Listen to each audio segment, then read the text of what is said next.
Hey everybody, and welcome to the first in a series of videos where we're going to be putting together a survival kit. Now this first kit will be sort of a medium-sized compact survival kit that's intended to supply one person with gear and supplies for at least 24 hours, no more than 72 at the most. I'm going to be building it with your input, so it should be a lot of fun, and it's coming up right now on Kit Bashed Survival.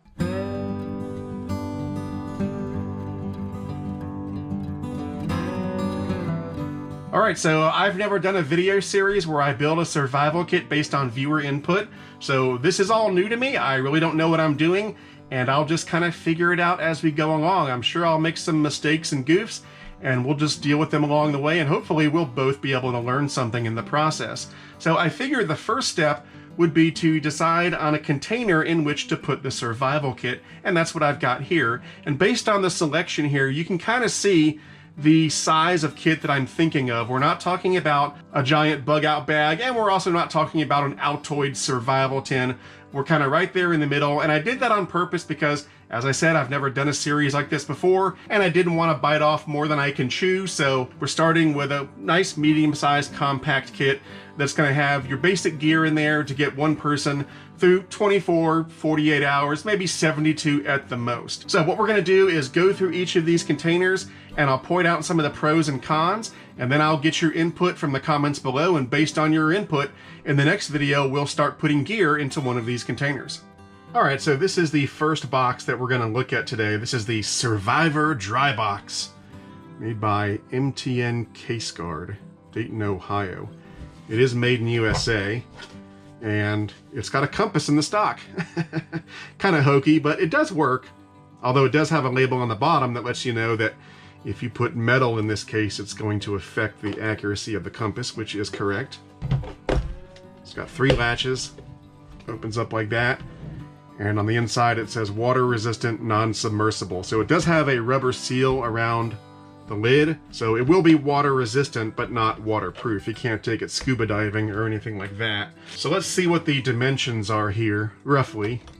5 1/4 inches by 3 3/4 inches by 8 1/2 inches. I'll put the cubic inch calculation up on the screen. So, you know, it's pretty small, it's not very practical, it doesn't have a handle, but again, its advantage is that it is small, it's going to be lighter weight, and it's also very affordable. I got this for $13.50. I think I got this last year in 2021, but it's probably still somewhere around that same price. So yeah, the Survivor Dry Box. And it is made in USA, which is always nice. Up next is this bad boy. This is the Wise Outdoors Sport Utility Box. America's #1 selling sport utility box for over 30 years. 5-year warranty, made in USA, stackable and water resistant. Looks like they've got some other sizes too. This is the smaller size. So opens up like that. A little roomier than the previous case. And again, it does have a rubber seal around the lid, so you'll get water resistance but not waterproof. So let's see what the dimensions of this box are. Looks like we got 12 inches by 6 inches by about 4 3/4 inches. And it's a nice amount of space. Now, this box does have a few advantages going for it. First of all, it's longer than the other boxes you're going to see, so it could fit something that's longer, like a knife or a folding saw or something like that. And it's also a bright orange, which to me is a pro because it makes it very visible. My take on survival kits is that when you're in a survival situation, you probably want to get found, and so being visible is going to help you get found. Some people go the other way. They like to have their survival kits be all camouflage and discreet. I don't like to go that way typically, so I kind of like the bright orange. You may not like it. I don't know. It's got a nice sturdy latch. Uses some metal, and you can lock it if you need to. And it's got a handle. So not bad. And I got this on Amazon last year. I think it was right at $17. Next, we've got the first dry box of the day. This one's made by Amazon. It's an Amazon Basics dry box. And the intended purpose for this thing is to carry electronics like cameras and stuff like that. But you could use it for a survival kit as well. So it's got some sturdy latches, and unlike the other two cases, this one is waterproof. Now it's got foam in there for carrying electronics, but we would obviously remove the foam to maximize the space, like that. Doesn't look quite as roomy as the orange container, but again, it is very rugged and also waterproof.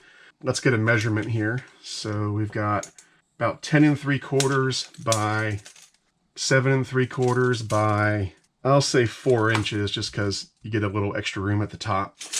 So yeah, not bad. And I got it on Amazon. It was about $40 to $45, somewhere in there. So more expensive than the previous cases, but still within the realm of being affordable. It's got a little label thing on the front if you want to put a label there. It's got a purge valve. The latches are very sturdy. Gives it a nice feeling of ruggedness. You could toss this thing around. It's got a nice rugged handle. So very well built. You know, you could put this in the trunk of your car. You could put it in a bag or a backpack or something. There it is. Then we've got this big neon green thing, another dry box. This is the Kong case. I got this in a battle box a while back. It's got these locking latches that swing up like that, and then it opens. Again, it's got foam because it's meant to carry electronics and stuff like that, but we can pull that out. And I would pull this out, but the top is glued in. I'd have to get some solvent and get the glue off first. But let's go ahead and measure it. So it looks like about 9.5 inches by 6.5 inches by 7.5 inches. So not bad. It's pretty deep, as you can see. And like the Amazon box, it is watertight. I kind of like these latches. They're kind of cool. It's got a purge valve and a nice rugged handle. So more space in the Amazon box, but of course that means it's going to be heavier and a little more bulky to carry around, but it is very nice. I kind of like this one. And the price on this is right at $40, which makes it competitive with the Amazon case, although the Amazon case has the advantage of being widely available. All you have to do is go on Amazon, whereas this one, the only place I can find to buy it is from BattleBox. Or maybe if you go to kongcase.com, they'll have it too. And lastly, just to add some variety and some choice, I've got a bag. Let's open this up. This cost, I think it was $25 on Amazon. I got it a while ago. Made in China. Not a big deal. Ooh. Yep. It's vacuum sealed. Let's see if we get a hiss when we open it.